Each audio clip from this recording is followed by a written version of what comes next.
ஹாய்ங்க. இன்றைக்கி chicken gravy எப்படி செய்யணுந்தாங்க பார்க்க போகிறோம். வாங்க வீடியோக்குள்ளே போகலாம். This video sponsor by SPO digital marketing. SPO digital marketing இந்த வேலை வீட்டில் இருந்தே பண்ணுற மாதிரி பார்ட் டைமாகவும் பண்ணலாம். அதே மாதிரி ஸ்டூடெண்ட்டு, ஹவுஸ் ஒய்ஃபு, வேலை தேடுறவங்க, அதே போல் மொபைலில் ஒர்க் பண்ணுற மாதிரி தான். நமக்கு சோஷியல் மீடியா பற்றியும் கொஞ்சம் தெரிஞ்சிருக்கணும். ஓகேங்களா? எந்த டைம்லனாலும் நீங்கள் ஒர்க் பண்ணலாம். அப்படி உங்களுக்கு விருப்பம் இருந்தால் இந்த நம்பருக்கு கான்டாக்ட் பண்ணுங்கள் வாட்ஸ்அப்பில். ஸ்கிப் பண்ணாதீங்க. பெரிய தப்பு. தினம் 300 ரூபாய் சம்பாதிக்க அரிய வாய்ப்பு. இன்ஸ்டாகிராம், ஃபேஸ்புக் பயன்படுத்த தெரிந்தால் போதும். Content post and content publishing மூலமா தினம் 300 ரூபாய் சம்பாதிக்கலாம். இந்த வேலை செய்ய 5 நிமிடம் போதும். Work training support, group communication support, all language customer live chat support, முக்கியமா சொந்தமா ஒரு பிசினஸ் ஸ்டார்ட் பண்ற அளவுக்கு உங்களால கற்றுக்கொள்ளவும் முடியும், சம்பாதிக்கவும் முடியும். இந்த வேலை வாய்ப்பு வழங்குவது 5 வருடத்திற்கு மேல ரன் ஆகிட்டு இருக்க நம்ம தமிழ்நாட்டு company school of business organisation private limited. மேலும் விவரங்களுக்கு டிஸ்கிரிப்ஷன்ல கொடுத்திருக்க நம்பருக்கு வாட்ஸ்அப் பண்ணுங்க. ஹாய்ங்க. இன்றைக்கி என்னோடய ஸ்டைலில் எனக்கு தெரிஞ்ச சிக்கன் கிரேவி தாங்க பண்ண போகிறேன். வாங்க. சிக்கன் நல்லா கழுவி எடுத்தாச்சு. நல்லா ஒரு 1/2 கிலோவுக்கு மேலே கொஞ்சம் எலும்பு இல்லாமல் கறியும் எடுத்து வச்சுருக்கேன். ஓகேங்களா? நல்லா க்ளீன் பண்ணி பீஸ் எல்லாம் பாருங்கள் மீடியம் சைஸில் வெட்டிக்கிங்க. ஏன்னா அப்போ தான் நல்லா கறியும் சீக்கிரம் வேகும், நமக்கு காரமும் நல்லா உரைக்குங்க. அதனால் இந்த மாதிரி வெட்டிக்கிங்க. ஓகே, அதுக்கு தேவையான ஐட்டம்லாம் பார்த்துட்லாங்களா? கிராம்பு, பட்டை, அப்புறம் பெருஞ்சீரகம் எடுத்து வச்சாச்சுங்க. இன்னொன்று பேர் எனக்கு தெரியாது, யாருன்னா கமெண்ட் பண்ணுங்கள் அதுக்கு பேர் என்னன்னு. அடுத்து கிரேவி செய்கிறதுக்காக நல்லா கொஞ்சம் பொடியாக வெங்காயத்தை கட் பண்ணி வச்சாச்சுங்க. கொஞ்சம் போல் பூண்டு எடுத்து வச்சுருக்கேன். நம்பால் தக்காளியை அரைச்சி வச்சாச்சுங்க. ஒரு 2 தக்காளி அரைச்சி வச்சுருக்கேங்க. ஓகேங்க, தாளிக்கலாம். எண்ணெய் ஊற்றியாச்சு. மசாலா ஐட்டம் எல்லாத்தையும் போட்டுடலாம்.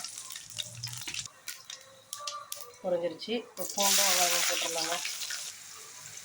ஓகேங்க, வெங்காயமெல்லாம் போட்டாச்சு. இப்போது இது பச்சை மிளகாய் போடுறது என்னென்னா அது ஒரு தனி ஃப்ளேவர் கொடுக்கும். நல்லா கொஞ்சம் அது வாசனையே கொஞ்சம் வேறு டேஸ்ட் இருக்கும். அதனால தான் 2 பச்சை மிளகாய் மட்டும் சேர்த்துருக்கேன். ஓகேங்களா?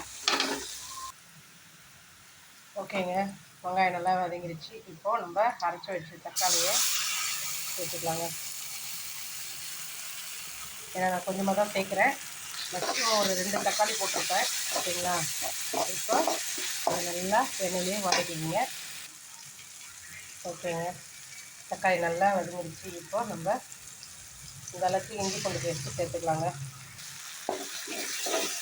நல்லா எண்ணெயிலே வதக்கிங்க.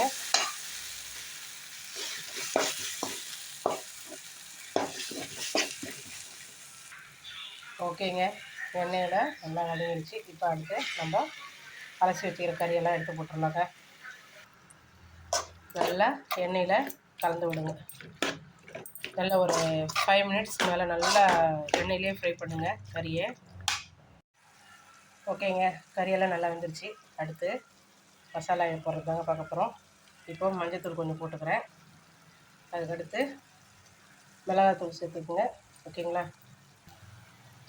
அடுத்து தேவையான அளவுக்கு உப்பு சேர்த்துக்குங்க. அதுக்கடுத்து கொஞ்சம் போல் சிக்கன் மசாலா எடுத்து வச்சுருக்கோங்க.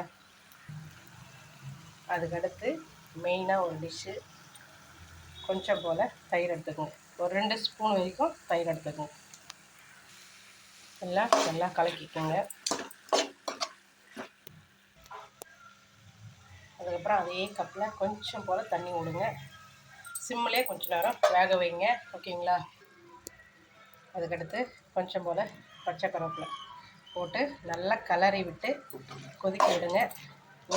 அது நல்லா தண்ணி நல்லா சுண்டுற வரைக்கும் சிம்லேயே இருக்கட்டுங்க. நல்லா கறியும் வெந்துடும், அதே சமயம் நமக்கு கிரேவி டேஸ்ட்டும் வரும். ஓகேங்களா? கடைசியாக மல்லித்தழை போட்டு இறக்கிடலாங்க. சிக்கன் கிரேவி வேறு லெவலுங்க. நம்மளோட ஃபேவரட் மிளகு லைட்டாக தூவிட்டு, ஏன்னா காரம் நல்லா சூப்பராக இருக்குது, தூவியாச்சு. அடுத்து மல்லித்தழை தூவி இறக்கிட்டோம்னா என்னோடய ஸ்டைலில் சிக்கன் கிரேவிஸ் ரெடிங்க. நீங்களும் ட்ரை பண்ணி பாருங்கள். உண்மையிலே சொல்கிறேன், இது நான் ஃபஸ்ட் டைம் இப்போ தான் ட்ரை பண்ணேன். சூப்பராக இருக்குது. நீங்கள் ட்ரை பண்ணி பார்த்துட்டு எப்படி இருக்குன்னு சொல்லுங்கள். என்னோடய வீடியோ பிடிச்சிருந்தா லைக் பண்ணுங்கள், கமெண்ட் பண்ணுங்கள், மறக்காமல் சப்ஸ்கிரைப் பண்ணுங்கள், மறக்காமல் பெல் ஐக்கானும் தட்டுங்க. ஓகே ஃப்ரெண்ட்ஸ், நெக்ஸ்ட் வீடியோவில் பார்ப்போம். பாய்.